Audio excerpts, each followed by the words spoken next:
Thanks for pressing play. This is Stacy Mahoy. I'm coming to you today from my lovely sports mom van, and I wanted to touch upon something that I've actually done a video on before, and that's how to get players to listen to you. Well, in today's age of hyperconnectivity and the internet, social media, and instant messaging, text messaging, and basically instant access to so many different resources and so many different experiences, it's even more essential that we really figure out and we really try to connect with our kids and with our players so that we can get their attention, because there's so many other things that they can give their attention to. In the business world, the marketing world, we're always trying to figure out how do we get the attention of the people we're speaking to, right? When you can click away from a website with just a touch of a finger, when you can swipe right past anything I post on Facebook with just the swipe of your finger on your phone, how do I get you to stop and read what I have to say or hear what I have to say? How did I even get you to click on this video? It's so important to be able to grab the attention of the people you want to speak with. And it's getting more and more difficult because of the way our world works now. Back in the day, before, when we were growing up, we basically had experiences in real life. We didn't have these experiences as much over the phone, via text, or any of that stuff.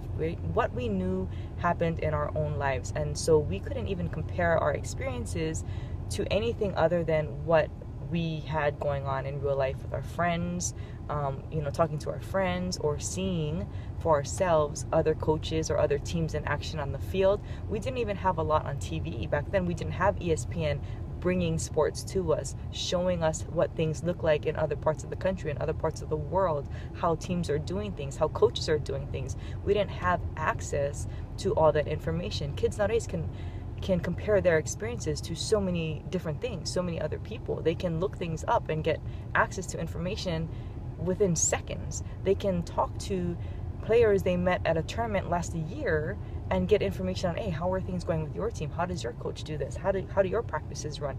They have information at their fingertips, and so it becomes even more essential for us to be better at what we do and for us to be even more engaged and connected with them, for us to be people they want to listen to. And it's more difficult now because we're in competition with so many different things. So it is essential that you get to know your players or your kids. And it's all about, no matter what you're doing, whether you're marketing, whether you're coaching, whether you're parenting, it's all about understanding people, understanding the people you're dealing with, your child, your team, not everybody else's, but yours. What are their fears? What are their hopes? What are their dreams? What are they interested in? Why are they even here? What is it they're after? What are they afraid of? How can you help?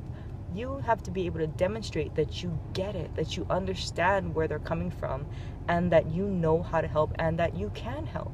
And once you're able to do that, once you're able to make the connection, you get yourself a little bit higher on the pedestal and you become someone they want to listen to. As coaches, we have a little bit of an advantage because during practice, they're not on the internet. They're not on their phone, I hope, right? So you have them in this little bubble of the field, the bases, the balls, the bats, the dirt.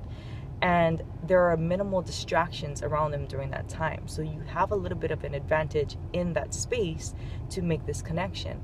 Parents, is a little bit different. We're constantly battling, not necessarily battling, but there are so many things in everyday life 24/7 that our kids could be paying attention to, and we need to find ways to connect with them, to understand them, to know what it is that lights them up, to know what brings them joy, to know where they want to be after school is over, after they move out of the house, after college is done, after softball is done. The more we understand them, the better job we can do, and we can help them and be someone they want to go to advice to, they want to get information from, they want to hear input from. And so in today's world of hyperconnectivity, it is even more important that you understand the people you're working with so that you can be a positive influence on their lives. And your job has gotten harder in the past few years rather than easier in this respect because there's so much that you're in competition with.